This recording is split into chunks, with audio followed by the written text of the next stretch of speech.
Lo veían ustedes, ha llegado el Papa a Egipto en una visita que muchos han calificado de arriesgada, que busca también un acercamiento de la Iglesia Católica con el Islam. Y queremos hablar de lo que puede producir esta visita del Sumo Pontífice allí, de lo que puede venir de ahora en adelante. Para eso recibimos a Daniel Londoño, teólogo, con quien vamos a desarrollar este tema. Daniel, bienvenido. Gracias, muy amable, Paula y televidentes. Bueno, ya lo decía la nota claramente, la que teníamos de contexto. Una de las razones por las cuales el Papa ha ido a Egipto, pues es a dar como un mensaje de aliento a esa minoría cristiana. Me parece prudente que para empezar esta charla le contemos un poco a la gente quiénes son los cristianos coptos, por qué están allí, porque si bien son minoría, representan más o menos el 10% de la población egipcia. Seguramente hay muchas personas que ya saben quiénes son, pero otras que no, y creo que es un buen punto de partida. Hablemos de eso. Sí, hay que tener en cuenta dos aspectos, y es que en Egipto está la Iglesia Copta Católica de derecho propio, y está también la Iglesia Ortodoxa Copta, que son dos divisiones que se presentaron en la Iglesia Católica a lo largo de los siglos. Más o menos año 451 se empezó la división por problemas, por cuestiones más que todo doctrinales, y posteriormente año 1045 ya se da la separación definitiva de esas dos iglesias. Porque una de ellas no comulgó con las decisiones de uno de los concilios que tiene que ver con temas teológicos y doctrinales, que podría explicar, pero igual nos alargamos mucho, pero claro, el hecho es que hay dos iglesias que perviven allá, y por eso el Papa enfocó su visita primero en un diálogo ecuménico, es decir, buscar la unión de las dos iglesias con la Iglesia Católica. Bueno, una ya está unida, por supuesto, pero la otra iglesia con la Iglesia Católica, que sería uno de los objetivos de la visita del Papa. Muy bien, hay muchos escépticos con respecto al tema de que la visita del Sumo Pontífice pueda cambiar, digamos, el hostigamiento, la violencia que están viviendo las minorías cristianas, específicamente por parte de ISIS, del Grupo Estado Islámico. ¿En qué puede aportar significado de esta visita para los cristianos y no cristianos? Yo creo que es una voz de aliento más que un hecho efectivo de parar la violencia que se da en Egipto contra las minorías cristianas, teniendo en cuenta lo siguiente, y es, en primer lugar, son mayoría más musulmanas.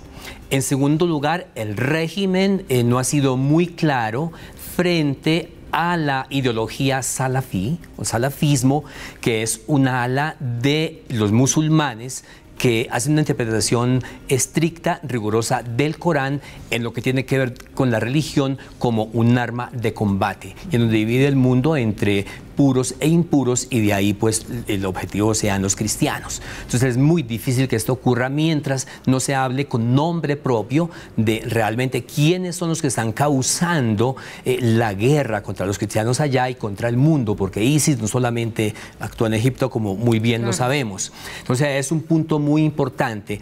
Lamentablemente el presidente, como respuesta a la visita del Papa, ha dicho que ni el catolicismo, ni el judaísmo, ni el cristianismo, ni el musulmán son religiones terroristas, pero le faltó el otro pedacito. Es decir, hay una ala de la línea musulmana que sí es terrorista. Él dijo hay unas minorías, pero no definió cuál es la ideología que está allí presente, como es el salafismo.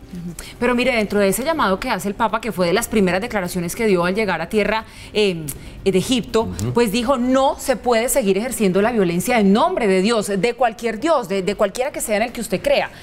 Sobre ese punto de vista, ¿cuál es el reto que enfrentan entonces las diferentes creencias religiosas en lo que tiene que ver con su predicación de ahora en adelante para que justamente la religión no nos divida y no nos enfrente en el mundo? Yo creo que el mayor ejemplo lo hemos recibido del Papa en la actitud que él ha tenido con los musulmanes, inclusive con el mismo régimen en Egipto. Es una actitud, en primer lugar, de un lenguaje tolerante, en segundo lugar, de una invitación a que el mundo, y lo ha dicho el Papa reiteradamente, necesita instrumentos de paz. El mundo necesita la paz, y por lo tanto el tercer punto es que con base en esto se debe trabajar decididamente para construir esa paz, mirando cuáles son los polos de conflicto en el mundo. Y el Papa ha sido muy claro, lógicamente que no se va a meter a denunciar el salafismo porque no le corresponde, pero se ha sido muy claro en su trabajo pastoral de que el mundo está en crisis y que no hay que meter más leña al fuego, no hay que acabar la violencia con la violencia o el terrorismo con el terrorismo.